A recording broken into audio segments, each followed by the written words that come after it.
What is going on YouTube? My name is Lucas, and today I have something absolutely special for you, and that is going to be an interview with CEO and founder of Atlis Motor Vehicles, Mark Hanchett. So if you're interested in seeing how this interview goes, because I asked a ton of questions, and with the EV sector exploding on the scene, I really wanted to ask not only the EV sector, but the company itself.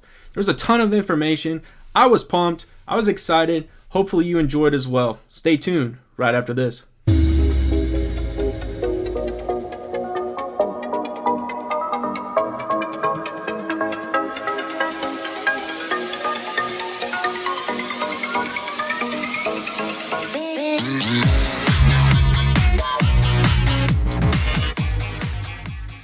What's going on YouTube? My name is Lucas, and today we have the privilege of having Mark Hanchett, CEO and founder of Atlis Motors Vehicles on.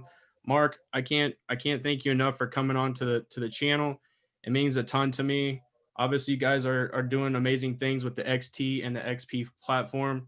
I'll put it out there. You guys obviously update your YouTube channel quite a bit, so head on over there and check out their YouTube channel, and definitely head over to their Instagram.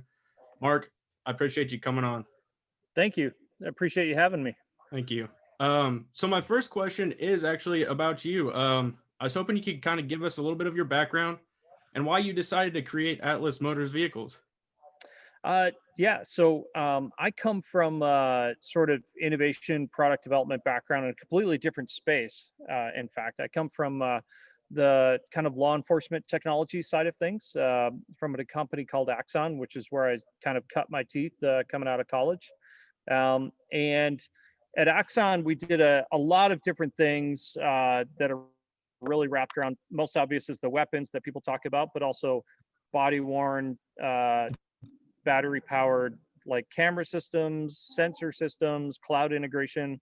And with Atlis Motor Vehicles, I really wanted to, when I started, there was no electric pickup truck in development. And there were a couple of options out there that were sort of like retrofits, I guess, of like existing vehicles, but there was nothing that really sort of compared with the experience I have with, say, like a diesel pickup truck, which is what I daily drive every day. And I saw an opportunity to do that, but from what I have done at Axon, I also saw that there's this larger opportunity to leverage that technology and really focus on building ecosystems and big solutions to make ownership just completely simple. Like, how do we simplify that whole experience?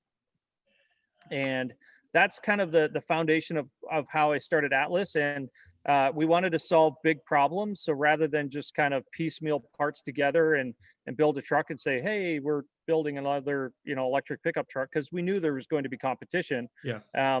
We really wanted to focus on solving big problems in how vehicles are built, to battery technology and things like that. Yeah, for sure. One of the biggest things, because it leads me into my next question, is you guys obviously picked a very unique niche within obviously the electrical vehicle, and that's the truck. But then you took it a step further, and you're doing like the heavy duty pickup truck, which I feel that relates to obviously I'm from Kansas, and a lot of what we got going on in Kansas is farming, and we use heavy duty trucks. And so that's kind of my next question is, obviously you explained the pickup truck, but why did you specifically take it a step further and take it to the heavy duty pickup truck? A lot of it is it's work centric. So a pickup truck is really at its core, right, is this vehicle dedicated to doing work. It's this vehicle kind of dedicated to getting things done, towing, hauling, but also it is a family commuter vehicle as well. Yeah. And we knew that a lot of the competition was going to aim for what is perceptively the 80% use case. It's not reality of the 80% use case, but it's perceptively as sort of the commuter truck, right? We knew that no one else was going to really go big and go far, but it's also a passion project for me. Like I said, I own a diesel pickup truck. Yeah.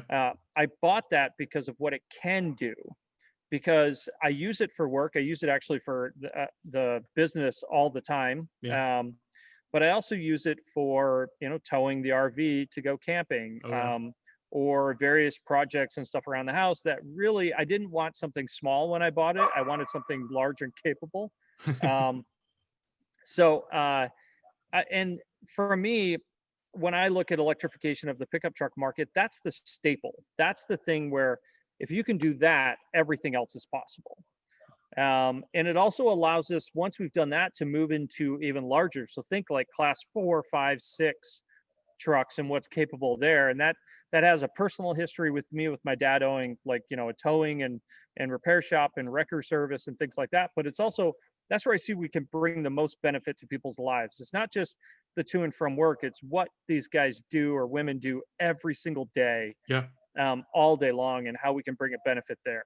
Yeah, I can see how you guys are going to be able to definitely hit that niche, because a lot of people, I mean, with the evolution of the truck, I mean, it's going to have to eventually at some point be electric, and you guys are going to be able to meet a need for a ton of people, especially like I said, where I live, you're always seeing trailers being pulled, whether it's for farming or whatever it may be. So yeah, I Mhm. definitely think you guys have picked a great one. Um, my next question is, we have endured obviously a pandemic, and we're still enduring that. And with that being said, were you guys kind of hit with any setbacks, or were you able to continue full charge and do what you have to do? I think we're all hit with setbacks. I mean, you saw me take my mask off Yeah. earlier because I'm a good 30, 40 feet away from people. But Yeah. it's we were definitely, it was one of those things where Atlas was early enough that we were able to adapt quickly, but we were definitely sort of hit with some setbacks. Yeah. This facility's construction was delayed. Um, the team sort of went from everybody coming in, right? We were remote to start, actually. Then everybody sort of came together and then went poof, and then we scattered. Yeah. Um, but we endured, and we did it very successful. I'm really proud of the team for that. I mean, we were building battery packs and swapping packs between people's garages, with like distanced handoffs going on, and we were out doing testing, and we'd all stand apart from each other. I mean, we just, the interesting thing is, when you're doing something like this, is you can't let stuff like that really drive you down. Yeah. You have to really push forward and overcome those challenges. And we're lucky enough that we don't have this sort of traditional structure built out today, Yeah. such that we can pivot and adjust for those things very quickly. Yeah, for sure. Yeah, I've asked a couple of people that I've interviewed, have you kind of been hit with it as well? And they've kind of had the same answer. You kind of have to just learn to deal with it in a way, and then you just take it head on, and you continue on with the motion. So that's awesome to hear. Glad you really didn't have major setbacks. So like I said in the beginning, I follow you guys on Instagram and of course YouTube. I love the weekly updates. That I think that really keeps people interested, and it also shows how like transparent you guys are with the company, and I think that's absolutely amazing. Mhm. So with that being said, obviously your processes with the buck, um, and how that's going to help the growth with obviously the XT and the XP platform. Can you hit on, I know you guys have really done an update on the buck. Can you kind of hit on that a little bit more so people watching can understand what that is and what it's doing for you guys?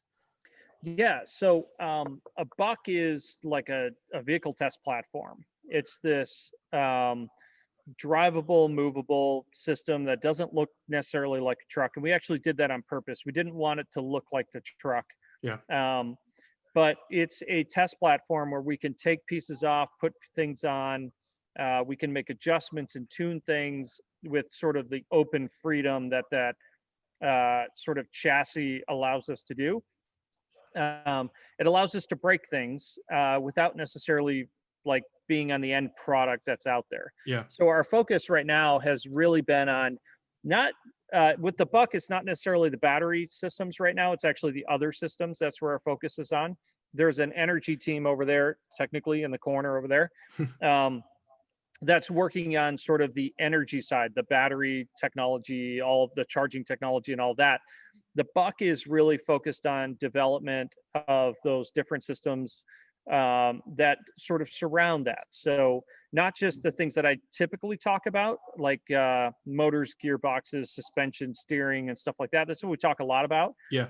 But it's also the body control systems, the infotainment systems, the lighting systems, like all those other peripheral things that are not always the most exciting Yeah. to talk about. That's what the buck is, and that's the purpose of that. So we've got one of them built here. Over the next couple of months, our focus is going to be on building more of those. But actually, the technology that we're building in there then goes into the prototype of the XT, which is coming up in 2021, early 2021. Is a lot of that technology is being built out and prototyped in the buck. So when we implement it into the XT, we're not sort of climbing all over ourselves and Yeah. trying to troubleshoot in that sort of final or relative close to final form factor. Yeah, that's awesome, because I know that's probably once you get it allows you to get things ironed out too, and that's probably pretty good. So that kind of leads me to a little bit of my next question. As the buck continues to kind of, I guess, expand and grow, and it does Mhm. lead to that true on, prototype, would you ever consider, I mean, you guys might be doing it already, but would you ever consider like using a 3D printer to print, the parts that you need, and implementing those into the prototype so it's quicker, or however? Just figured I'd ask that. Yeah, actually, in the buck right now, and I'm looking at it. There's a 3D printed steering wheel. Some of the enclosures are 3D printed. There's 3D printed suspension parts on there. We actually do a lot of 3D printing in house. We've got it's a big warehouse that we're in here. It's kind of fun. We've got like roughly a little less than like about 10 3D printing systems that we use today. Yeah. And then we outsource a lot of stuff too. So like in the XT prototype, there's a lot of combination of 3D printed parts as well as formed, molded, or stamped or machined parts. But yeah, in the buck, we do a lot of stuff. And there's a video even of Derek doing a generative design suspension system that was 3D printed. Okay. So we do a lot of that stuff in house. We definitely leverage the 2020 prototype technology that's out there, right? Which is heavily in the 3D printing space. Yeah. Do you find that that's a cheaper way to go than maybe an old school route? I mean, is that a more efficient way as well?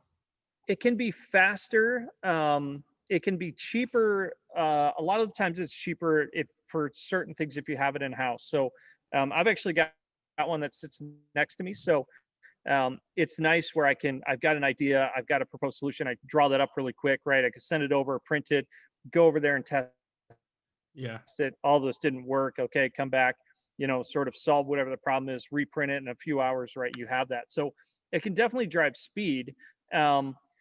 With 3D printing technology the way it is today, particularly around FDM, which is what we use a lot of, Uh-huh. there's also a lot of challenges and headaches that come with that. Yeah. But there are other solutions and systems out there that are, I wouldn't say more reliable, they're more reliable for different machines that are out there that we also use as well. So we use SLS, SLA parts. What's the other one? Multi-jet fusion. Things like that. So we do a lot of stuff. Actually, in our ultra fast charging battery pack solutions, we've got multi-jet fusion parts in there, simply because they're just more reliable. Actually, in the motors, there's 3D printed parts. Awesome. Yeah, because I know there's, as everything's kind of evolving with the stock market, there's a lot of companies that are starting to come out that are going to be related to 3D printing. And I know that was a big question that a lot of the people that watch my channel, because recently desktop metal just became a big time thing. And so a lot of people had the questions of are more companies like your guys is going to start using 3D printing more. So that's awesome to hear. You hit on a little bit of the batteries. Now, I know that that's a big thing when you're talking electrical vehicles, and it sounds like that's an always, ever evolving challenge and trying to accomplish all kinds of different things. So, can you kind of hit on, because you guys are going to be towing a lot. I mean, you're pushing out a big payload. You're expecting these things to happen. Can you kind of talk about the battery technology you have going, and really what you envision that doing, when the trucks start rolling off the line? Yeah. So we'll talk about. I'll mention the big thing that everyone mentions because it's like front and center on the webpage. Yeah. Ultra fast charging, right? 15-minute Yeah. charge times. That is a big emphasis for us, and that one is really central to giving you time back in your day. Yeah. So with electric vehicles, everything is really great until you start talking about towing and hauling, or you talk about charge times. And charge times at 1 hour, 2 hours, right? That's a non-starter for a lot of guys or gals that use trucks, right? Hmm. And when you start hauling or towing, your range goes from like up here, right, to something down here. So it becomes I can drive for 6 hours and charge, or I can drive now for 2 hours and charge for an hour to 2 hours. Again, it's a non-starter. Yeah. So we wanted to focus on building technology and solving a problem that allowed us to. We've actually demonstrated much faster than 15 minutes, but basically the idea is from the point you plug in to the point you unplug, that whole process that occurs. There's a prep process and a slow charge, ultra fast charge, and this cool down process. Everything happens within 15 minutes. Yeah. And that's kind of a line we drew in the sand. That's very important, especially when we talk about like when range drops. Now, let's talk about range dropping. With pickups in particular that are designed to do work, it's high energy output for long periods of time. Yeah. So we're not talking about driving 55, 65 miles per hour on a freeway with like you and your significant other and maybe kids in the back or the dog in the back. We're talking about a trailer is hooked up to the back, right? And you're doing these longer road trips. Maybe you're camping, maybe you work in agriculture, maybe you're a rancher, whatever it is, right? Hmm. In those particular cases, we need to focus on those duty cycles, those high duty cycles, high payload, high energy exertion over long periods of time. Yeah. So we had to, as part of solving the charging side of it, we also had to solve the energy output side and continuous high energy output for long durations. Yeah. So Atlis is actually building battery cell technology as well as pack technology, as well as battery management systems that are focused entirely on those use cases. Yeah. Versus just plugging some stuff in and then testing it and saying, well, it kind of works, so here you go. Yeah. No, the benchmark is my diesel pickup truck, or even new diesel pickup trucks. Mine's Yeah. now older, right? It's a 2013. That's the benchmark, and we have to exceed that. We can't be on par with it. We can't be below it. We have to exceed that. Yeah, for sure.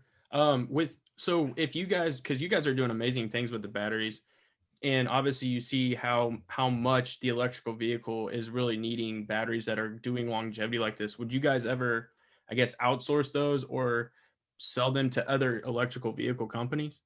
Yeah, within the business model is this concept of it's three pillars, right? There's energy, platform, vehicles. Hmm.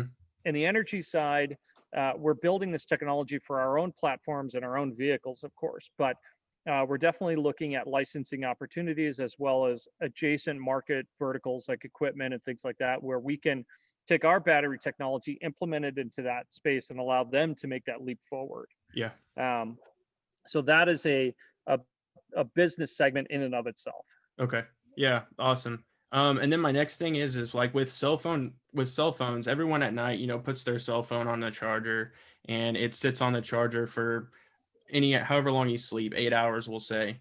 And we obviously know that it doesn't take that long to charge that phone. And over periods of time, that the battery on your cell phone, it drains quicker. It does things differently. Doesn't last, right? And Correct. typically it's only a year or two. Correct. Yeah. Yeah. So do you see that happening with like, I mean, will that eventually happen to the batteries that are placed in your vehicles, or will, I kind of figured there's a chance that would happen, but is it a lot slower rate? Are things changing? It's definitely a lot slower in terms of that. Our goal is 1 million miles and 10 years of life minimum for that system. It has to last the test of time. Now my truck is 8 years old now, and it's going to last a few more years. So Yeah. again, it's vehicles are lasting longer, right? Things are changing. So we have to really make sure that we're focused on and giving that a similar experience to that. Now, on top of that, so a few things to think about. One is in 10 years, battery cost is going to come down significantly. Yeah. So the idea of replacement will be closer to maybe it's like an engine replacement at 1 million miles or component replacement at 1 million miles versus a whole vehicle cost at 1 million miles. The second thing to think about is we're looking at not just selling vehicles, but that sort of, we want you to buy one vehicle and more or less like never buy another vehicle till the day you stop Yep. driving. or riding in some cases. Um, and when we look at that, I look at it as, okay, so let's build out a model that says when that does reach end of life, it becomes a new technology swap and then it continues on, and a new technology swap and it continues on. Think continuous hardware upgrades. Yeah. Um, so those are some things that are in the works today to sort of meet that requirement. But if you think about 1,000,000 miles, most people don't ever drive their vehicles for 1,000,000 miles. No. So would you ever experience a degradation of the battery system like that? You probably never will. Um, Now, some people like myself that drive excessively, I've got 220,000 miles on my truck. I'll probably see 1,000,000 miles out of that. Yeah. But that's over an entire lifetime. Correct. Now, if you're using it for work, 1,000,000 miles is much easier to achieve. But again, that's why we build out that subscription model. That's why we build out that continuous hardware upgrade model to be able to, we know it's going to happen. So how do we make that easy? Yeah. Yeah, I think that's awesome that you guys do offer that subscription. I mean, that's one of the biggest things that I know that I've talked to a few people that have obviously heard about Atlas and they're very interested in the truck. And that's immediately the thing that they say is, hey, we're wanting to really check out the subscription, and because of all the things that come with that, that's absolutely amazing that you guys offer that. The next question I have revolves around your guys' charging station. And the reason I'm asking this question is because, again, we see the burst of, the electrical vehicle, and it just seemed like 2020 was all about the electrical vehicle. Now people are starting to, at least when it comes to my channel, it's what is going to support the electrical vehicle, and that's the charging station. So you have Switchback Energy, you have Blink. Um, are things, are your guys' charging stations going to be next level where you can put them out and anyone can use them, or are they specifically going to be for the truck? Can you kind of hit on, the charging station? Yeah, so there's a couple of initiatives that are happening today. One is there's CCS, which is the other common one outside of Tesla. Yeah. There's Tesla. Um, there's the initiatives that each one of them have in terms of like pushing multiple systems out there, right? And what that looks like. There's a big call for standardization. There's a consortium that's building the next generation of high-powered charging stations. Then there's Atlis that's also looking at that technology. Yeah. Now, I think of things in terms of ecosystems. So we're not just a vehicle OEM seller, we're an ecosystem provider. So how do we create that seamless integration across the board? We're developing high powered technology, and we're actually solving a couple of problems that they're not solving yet in terms of what the consortium's doing, which means we're bringing something to the table. It will be something that we develop. We may pull in what they're doing from a certain perspective, so we can make it as universal as we can. Yeah. But the idea is that we're not the only ones that do it. We would open that up completely and say, come one, come all. As part of the energy group, we're also looking at the infrastructure side of it, and how do we not just supply charging stations, but how do we build charging depots and repair shop depot? Like, think of not dealerships, but think of maybe like classic Highway 60 sort of like, you pull in and you fill up and you repair your vehicle and maybe grab some lunch and stuff like that. I think a lot of that's coming back a little bit in terms of that sort of thrill of like the drive and the destination and the journey to get there is coming back. And we're looking at that and saying, how do we create that ecosystem, but also support the rest of the world in terms of electrification? So whether that's CCS integration with our own technology, allowing us to do that, obviously we'll open that up for other vendors to adopt it. Yeah. I have no interest in saying, pay me $1 for that, because that's not really where the money's going to come from. We look at it from a business opportunity and how we better build out that ecosystem, which then supports what we're doing on the platform and vehicle side, which helps build out that side of the business. So this is one of those things where we build it out. There's business opportunities there that help support the rest of these, but also helps the rest of the community advance. Yeah, because I mean, when you're talking charging stations, I mean, they're the next gas station. I mean, they're the next fuel point. And so, when I started thinking of that immediately, it's like, for example, us, we have Quick Trips where I live. And quick trips are obviously, you walk in, you have convenience stores, you can get everything like you said, but you're also fueling up and getting everything you need there. And so that's definitely going to be something. And I mean, businesses now offer electric charging stations, and it's going to be nice to see, Atlis getting involved with. I know that's going to come down the road, so that's why I definitely wanted to ask that question and hit on that. I appreciate you doing that. Now I know I saw you guys the other day. You hit a milestone. It looked like you guys got charging done in less than eight. Was it 8 minutes, or it was a little over 8 minutes? But you guys knocked it down from your 9 minutes 26 seconds. Yeah, we hit a 8 minute 55 seconds, and then we did another one with 8 minutes 30 or 33 seconds. I can't remember. So yeah, and at that point, it's really semantics. It's like the difference between 8:30 and 8:55. I mean, that's this like this sentence that I just said right here, right? Yeah, That's yeah. the end of it. But those are really important milestones that we can consistently do that. Yeah. Do you guys have a goal with how low you're truly trying to get it, or you just each time you're like, hey, this is awesome? Yeah, if I can, I'm gonna see if I can do this really quick. Basically, it's 15 minutes, and there's this sort of curve that I'm not sure if you can see that. It sort of looks like that. Yeah. And that's kind of the charging curve, is where you start slow, you ramp up really fast, and then you sort of you go flat, and then you taper down. And as you ramp up there's a what we call prep period. Uh-huh. Where we're doing things to the system, and then throughout the whole thing, we're cell balancing, and then we're cooling the system, and we're doing all these different things. The concept is that all of that happens in 15 minutes. Okay. The 8 minutes 30 second stuff is not including the pre and post process that's in there. Okay. So there's those pre and post sort of steps and processes that are involved, and that's how we get to those solutions. So is there an opportunity that that 15 minutes becomes less? Obviously, Yeah. right? Yeah. If we're doing this in 8.5 minutes. But our ultimate goal is that's our windows. When you plug in to disconnect, it's 15 minutes. Awesome. Okay. Yeah, that makes a lot more sense, at least. And I know a lot of people were asking about that too. So yeah, that's awesome. My next piece, this is like one of my favorite things, because I see such a massive need for it, is the XP platform. Mm-hmm. So many companies. I mean, I did a lot of videos on Workhorse, and I do a lot of videos on Lordstown.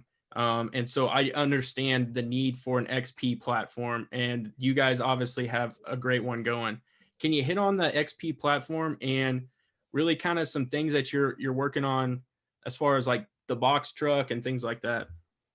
Yeah. So the platform is what it sounds like. It's basically a rolling chassis, but it's a rolling chassis plus. So the XP platform is your typical rolling chassis that includes steering, instrumentation, and all that stuff that you would find in like a chassis that goes into a box truck, or that goes into a delivery vehicle. On top of that, we're also looking at business models where we include all the body control systems. So if you want to build a custom vehicle, you integrate that, and it's all integrated to that chassis and everything else. Yeah. But more importantly, anybody can build that. You need to get costs down to a model that works. It can't be a $100,000 chassis. It needs to be a $27K starting range, and that has to roll up to make this economically viable. Yeah. But we're also thinking about how do we maintain that? How do we create value beyond just electrification? Or how do we leverage electrification to create value on the maintenance side, reliability side, and minimizing downtime for people that use it for that? Yeah.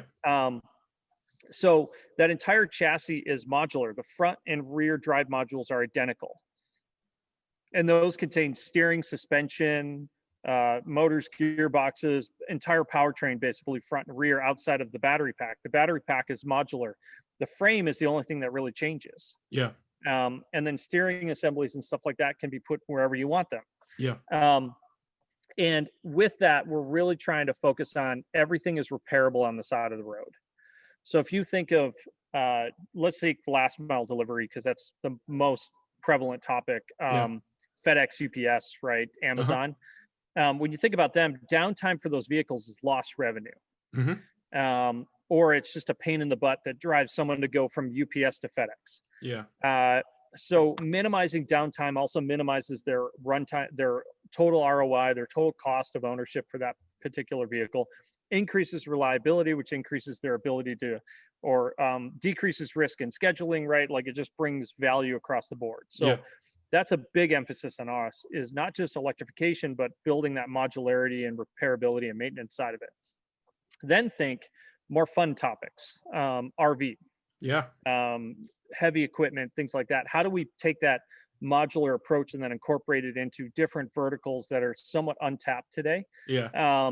We know about was it Camping World or something like that? There's a Yep. deal going on there, but really, again, it comes back to if you buy an RV today, you can go a few hundred miles on a single tank of gas. You can go out in the middle of nowhere and run for like a few days and then turn around and drive somewhere else. So Yeah. developing that platform in such a way that we meet that bar is super important. Now it starts with the focus on the truck, but then we're able to do that for any one of those different vehicle segments. And we're also able to do it where a box truck, a step van, an RV, and maybe another vehicle, like vocational vehicle of some kind, they all use the same parts. Yeah. And not just the same individual components, but the same module assemblies. Yeah. So that means parts availability is going to be much higher. Yeah. The ability to repair or train to repair is going to be much lower. So the cost to do that is going to be much lower. You keep less parts on the shelf. And it also, all of this allows us to build scalability in the Atlis ecosystem. So if we're launching these products before the truck ever goes, we're de-risking the pickup truck when that does launch. By building out infrastructure and logistics and all this stuff around the platform. Yeah. I like the business model, especially with the XP. I think that's absolutely phenomenal. And that was kind of leading in my next question, because obviously Lordstown did announce the partnership with Camping World, and they're going to be doing a Class E. I think that's going to be one of the biggest things, at least I envision, because so many people do go camping still. I mean, on the weekends in the summertime, you see massive campers and all kinds of things always going down the road. And I think the more and more we get, electricity into them, electric vehicles into them, it's going to be such a huge game changer. And so that's awesome, especially to hear you mention that, because if you guys can get that going, holy smokes, that's going to be phenomenal. Yeah, and Um, that's a passion project for me. I'm a big art. If I was back in Michigan, I'd be boats, and believe me, I want another boat. But out here, I'm in the Southwest, right? yeah, If you want a boat, it's a ski boat. And I'm a big like family guy, RV guy. Like yeah, that's a very passionate thing for me. So that's a big focus that we definitely want to make a play for over the next 12 months. And 2021 is going to be a very interesting year for us as we sort of look to the future of what we're doing in those particular spaces and what's going on there. So, but yeah, that's a big sort of, that's something I'm excited about. yeah, It's very exciting when you think of what's possible in that particular space. And it's yeah. just something that's more or less ignored. Yeah, and that's my thing is I think that's going to be so. I mean, the ingenuity that and the innovation that's going to go into the camping world just by bringing electricity to it, it's going to be phenomenal. So I'm Mm. glad you said that. That makes me super excited. It really does. So now we're going to hit on the XT, Mhm. and we kind of already talked a lot about it, at least some of the aspects of it. But can you really kind of dive in? You have the XT model, then you have the dually option. And can you kind of provide a timeline on the prototypes? I know we talked about the Buck as well, but prototypes expected in 2021 and what's going on with that? Yeah, so I always caveat timelines are dependent on execution, team building, and funding, right? And Yep. how fast those things come in. Yeah. Um, but our focus on 2021 is getting the first prototype of the XT built. Outside of that, I would say a majority of the company is actually focused on energy and XP. The XT is running in parallel to that, of course. But our big focus is on those first two pillars right now because those are near-term business opportunities for us. And then for the XT, prototype in Q1 is our current focus Okay. for that particular model. That's functional interior, exterior. Basically, it's sort of prototype and concept and um, design intent, right? It's a mixture of all of those things, similar to what you would see at like an LA Auto Show. Yeah. And then, of course, at the end of 2021, we're looking to take that from that to first production prototypes at the end of 2021. Now, everyone's going to ask me, how do you do that? Well, the first thing is we're focused on energy and platform. The platform is 90% of what the XT is. Yeah. So we're already de-risking a lot of it there. The other side of it is the like body and white sheet metal stuff is not a core competency of Atlis right now. Okay. It will be, but right now it's not. Okay. So working with partners to de-risk that piece of it. Okay. And get that thing out the door. So we're looking at first prototypes of those by the end of 2021. That's our goal, production prototypes, and then rolling into production in through 2022. We've got a lot of reservations. So if you're reserving today, unfortunately, depending on how fast we can ramp, you're probably looking at like a 2023 delivery, given the number that we have today. But that's our focus. And I'm a big fan of build 1, build 2, build 10, build 100, earn the right to build more. Yeah. Versus trying to aim, if we wait until we can hit 30, 40, 50,000 vehicles in the first year, we won't deliver for a couple of years because you're really sort of like focused on all of the things that have to happen to produce that many right out the gate. Yeah. I'd much rather get a few in customers' hands early on, a few more, and just grow that way.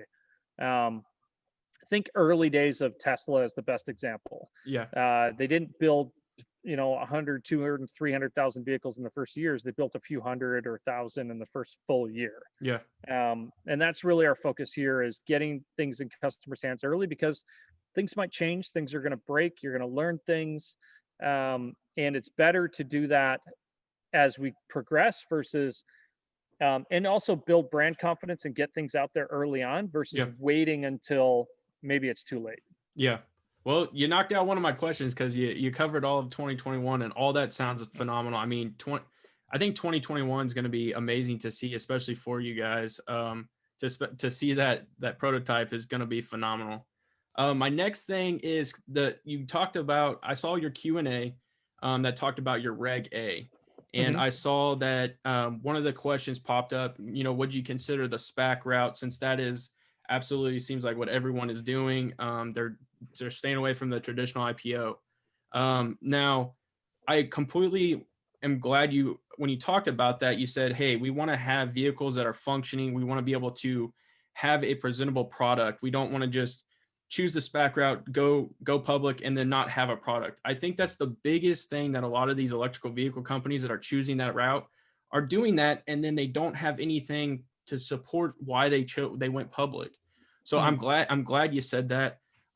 Basically, my question from this is for anyone that's watching that didn't get a chance to watch that Q&A, could you talk about what you guys use Reg A for and how it supports the company, benefits the company, and what you're going to be using, the next ones for? Yeah, so Reg A is, think of it as a public offering of stock of a private company. That's the best way to describe it. It's an opportunity for any individual that wants to invest in a company to invest in that company while they're still private, before they go public. And what we use those funds for specifically is the facility, product development, engineering development. We use it for salaries, right? We have a team of 50 today. So all of that Reg A fund goes into paying the different employees' salaries, right? That are developing all these different technology pieces. It goes into tooling, into prototype parts, pays for keep the lights on in the facility. It does all of that stuff. And we've been very fortunate that we've had a following that really supports us and takes us through that. And the crazy cool thing about a Reg A is that this is an opportunity for typically this is for wealthy individuals or venture capitalists to get in early into a company and therefore reap the rewards, right, when things are successful down the road. this is an opportunity for you, whether you're a customer, a believer, or just want to support us, to participate in that effort, because Atlas will continue to grow. We won't stop. Um, and this is kind of an opportunity to not just be maybe a customer that buys a vehicle, but also share in the success of the company as we grow, and be a part of that. Yeah. And that's a very cool thing. I mean, imagine if, let's take Tesla off the table. Imagine if like you could have been a part of like Ford in the very early days when Henry Ford was sort of creating that company and growing at that point in time. Yeah. Imagine being a part of that journey. And that is the equivalent of what you're doing here is you're becoming a part of this sort of journey in this company.